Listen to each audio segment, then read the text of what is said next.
Welcome. I'm Mr. R, and this is the Rondinelli Project. I was asked a couple of days ago, how do you know exactly what to put in the tackle box that is used to catch crappies? Great question. I used to take too many tackle boxes and jam up the boat, and you don't need to do that.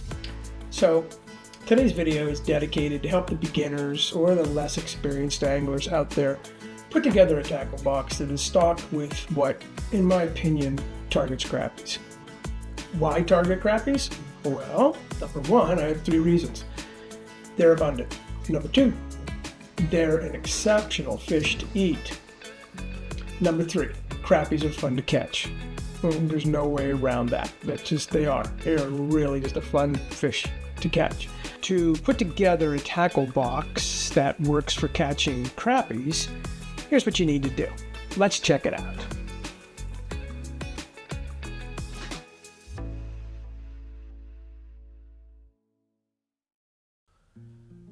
Okay, so you don't necessarily need a big tackle box to start. One like this is fine. It's got a lower compartment to store bigger items. It's got an upper compartment to put things like jigs and hooks and sinkers. It's got plenty of space, and it doesn't take up a lot of room in your boat. But in order to know what to put in it, you do need to understand the species. And there are some basic things to consider. First things first, the minnow or the jig. Regardless of what the fish decides, rigging the two are completely different, and you want to be ready for both. When it comes to hooks, if the crappies are choosing minnows, you will need a thin wire bare hook in your tackle box. I like to use a number 6 or number 8 true turn or similar type hook. The reason I like the offset hook for minnows is because it rotates when you set the hook, and that translates into a good hook set and less missed fish. The thin wire hook also helps keep the minnow alive longer, and that's why I like these type of hooks. Next comes the split shot. Split shots allow you to put weight on the line to get the minnow down in the water column. It also keeps the minnow from swimming up. Lake and weather conditions will dictate how much weight you need. Always keep assorted sizes in the tackle box. That's really best. Bobbers, there's different types, there's different sizes, there's different colors. There's ones with springs, there's ones with weights. There are slip bobbers, where the line runs through them and it controls the depth of the bobber. And you use bobber stops for those, like the ones you see here. That's their purpose. You want to have different bobbers in your tackle box for different purposes. I don't use bobbers all the time, but they do have their place and they're important. And you don't want to use too big of a bobber. That's a tip. Now, you don't have to use a swivel, but it's a good idea to get in a habit of putting a swivel between your bait and your line. It just eliminates line twist, and I would put the swivel 12 to 24 inches above the bait. They come in different sizes and should be a part of your tackle box. So if you're going to fish with minnows, you're going to need a minnow bucket. It's not really part of the tackle box, but this is the minnow bucket that I use. If you're fishing from shore, you're going to fill the bottom section with water, but in mine, I can get my minnows. If I'm fishing with them, I can take out the insert, I can open up my live well, and the minnow bucket fits right in my boat. So, that's convenient for me. It keeps my minnows absolutely aerated, keeps them alive long. I very seldom lose very many minnows when they're in the live well. Now, if you're fishing from shore, that's a different story. You want to take that bucket there and fill it with water, and you're going to be taking your insert out, and you're going to put that back in the bucket, which will keep your minnows alive if you're fishing from shore. So there you go. That's the minnow bucket. Jigs and other soft plastics. First, let me say there are so many different jigs to choose from that it can be overwhelming. Like so many jigs and lures out there, many are designed to catch anglers and not fish. So I will share a few that I know have been successful for me. What you ultimately decide to fill your tackle box with is completely up to you. But keep this in mind. Certain jigs can work well on one lake and be a flop on different bodies of water. I'm only sharing jigs I have caught literally thousands of crappies on throughout the years. Now, here's a disclaimer. I am not endorsed, sponsored, or paid for any of these products. Tube baits. I prefer tube baits that are 1.5 inches long, and you'll want these in assorted colors. They also make salt-infused jigs as well, like that upper row. You don't have to go crazy on color choice, but here are some of the colors that, in my experience, consistently catch crappies on a regular basis. And you can see there's a lot. There's 3 different companies here, but it doesn't really matter what you choose. But I must say this, black and chartreuse is my #1 crappie catcher out of all my jigs. The other ones work well too. It's funny how they'll pick different colors. These are shad replicas. They're 2 inches long. They come in assorted colors, as you can see here. But here's the big tip. Experiment with colors, and don't be afraid to change if the action is slow. This is just a different type of soft plastic that works very well with crappies. I have really come to enjoy these, and these are the jig hooks that I use. A little bit bigger jig hook. You don't have to put any extra weight. I like that.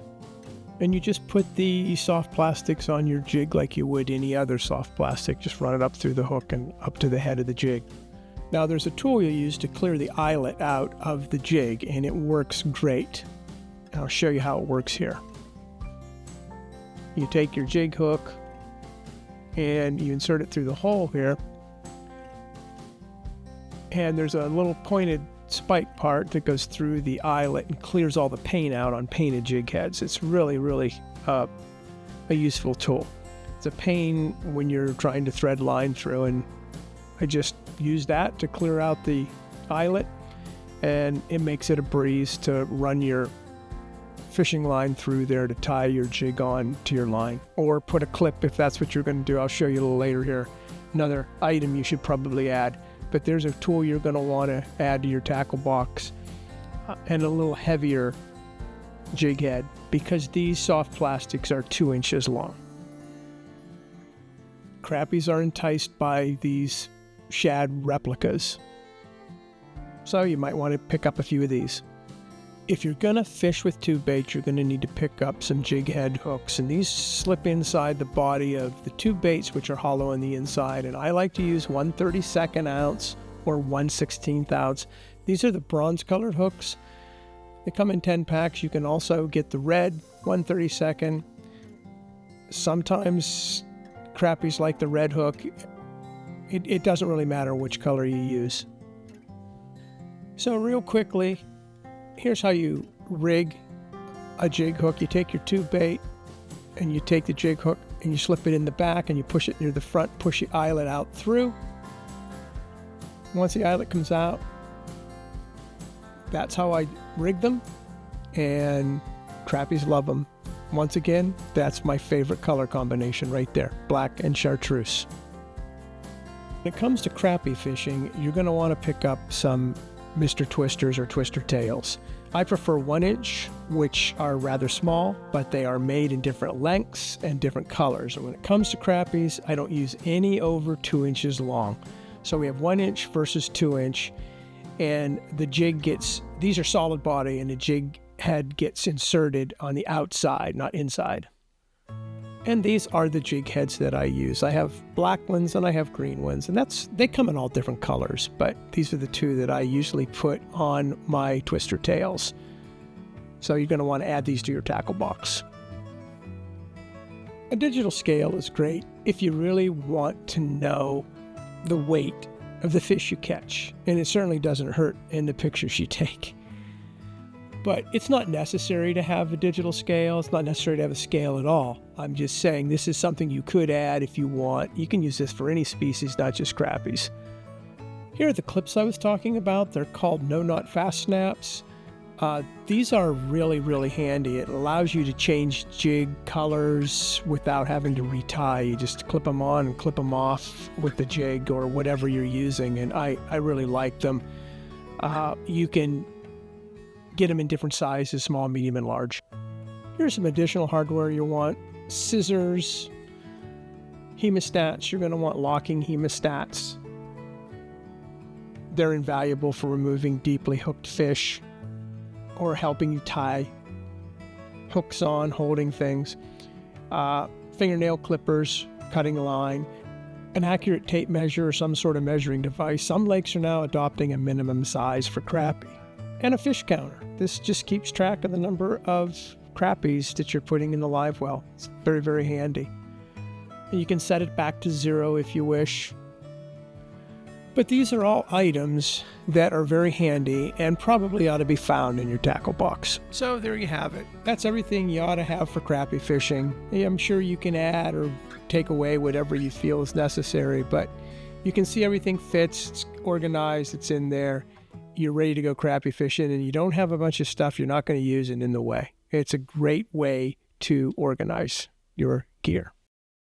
Hey, to finalize, you don't need to complicate a tackle box for crappies or any species for that matter. Not everyone will agree with me, and that's okay. But having a dedicated tackle box for each species of fish you pursue it's not a bad idea. It certainly unclutters the boat. Ultimately, keeping your tackle box organized with tackle you will actually use is the goal for the fish you seek, no matter what the species. Hey, if you don't already do this, give it a try. See if it doesn't make your fishing trips more focused and enjoyable. I'm Mr. R, and this is the Rondinelli Project. The great outdoors is awaiting, so get out there and do whatever it is you do. Until next time, we gone.